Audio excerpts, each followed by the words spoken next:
Hello and welcome, plant friends and family. Welcome to Fruits of My Desires. I am Desiree, and today is Lemon Balm Transplant Day.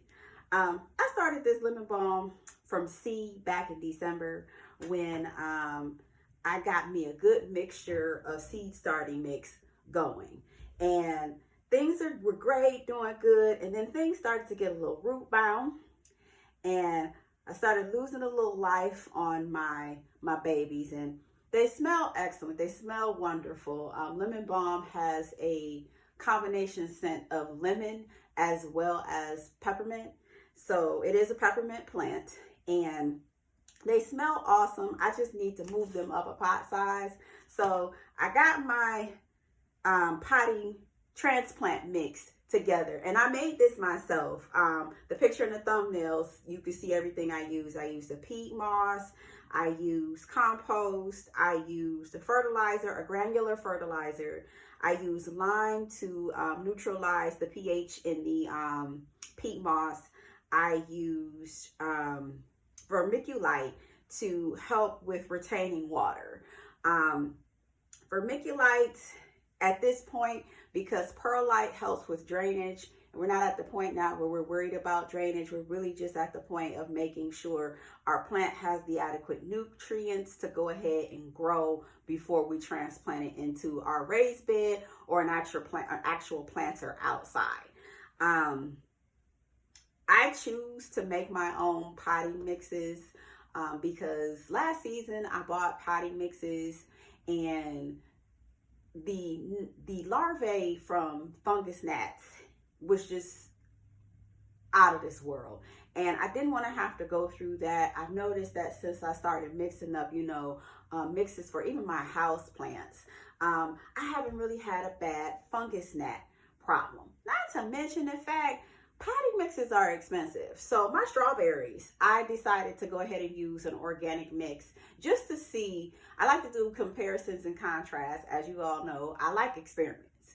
So I got some potting mix for my strawberries, and I have my carrots and onions planted in the mixes that I amended yesterday. And I just want to see exactly what type of growth I get from the store-bought potting mix in comparison to what it is that I do on my own.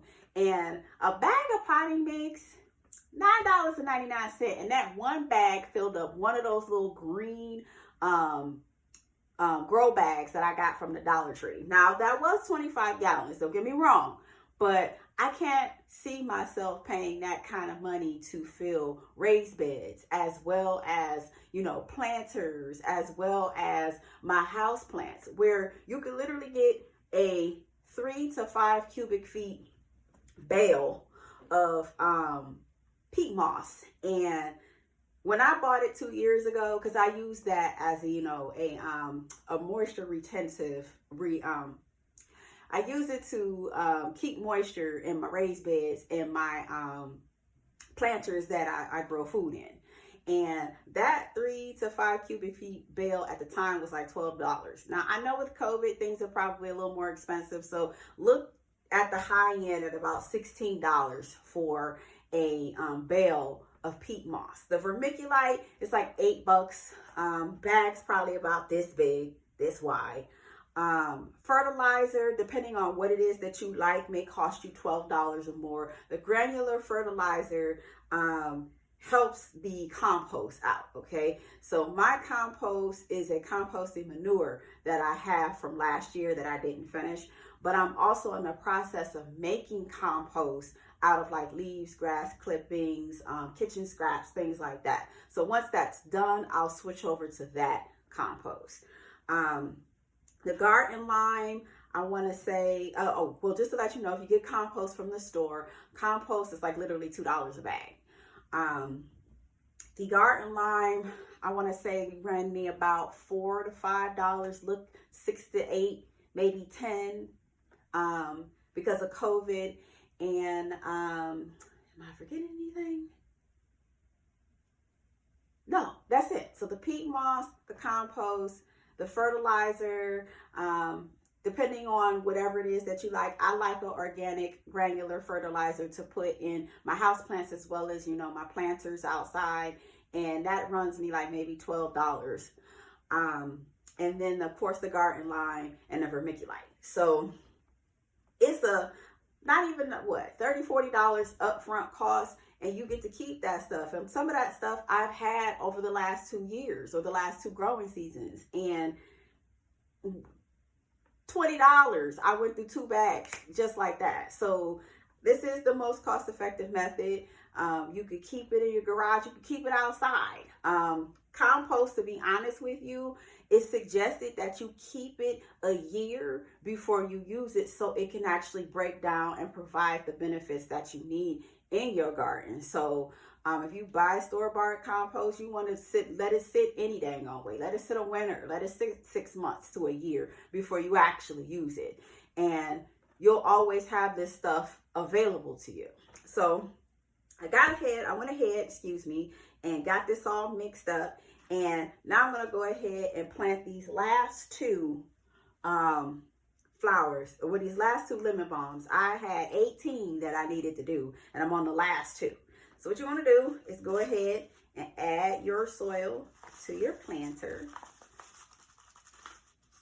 These you can get from the Dollar Tree as well.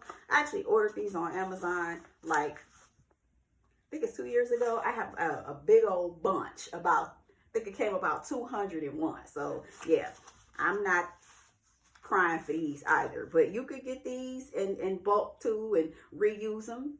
I grew these, in the little plastic planters that, I was telling you guys about. And you can like clean these out and continue to use these if you don't want to use those pea pods. The pea pods I like because they're biodegradable and you can just throw them in the ground instead of taking your plant out of there. So go ahead, create your little hole. And then you want to do a process that's called backfill. Backfill means to put the soil in here to support your plant, but don't get it on the leaves because that can bring disease. And don't get too heavy hand with it. You're just filling it in. That's it. So go ahead, make sure it's in there good. And voila, we got lemon balm planted. So now this will go ahead and sprout up and give us wonderful growth. And then after this, I'll make another mix that'll include like the perlite. And that'll be for sitting outside in the pot that will be its home until the growing season is done. So yeah, I got 1 more of these left. And then I am done transplanting for the day. I still have some more of these under lights. Not all of them got this big or look like this. So I got some that can, chill out for a little bit and I don't need to worry about transplanting them. But look at this. This one's what we call leggy. And that means that it was fighting to get towards the light. So because of that, it's just long for no reason. It'll be fine. It's just long. So yeah, I need to go ahead and get this in a bigger pot, break up these roots, and let this plant live a healthier life. All right, y'all. I'm going to enjoy the rest of this Monday. And yes, I said finna. It's now officially a word. So, but anyway, gonna enjoy the rest of this Monday and probably take a nap because, this daylight savings time, listen, let me tell you. I woke up at 5 o'clock thinking it was 6. So yeah, gonna go ahead and get back my sleep. Anyway, y'all enjoy the rest of y'all day. Peace.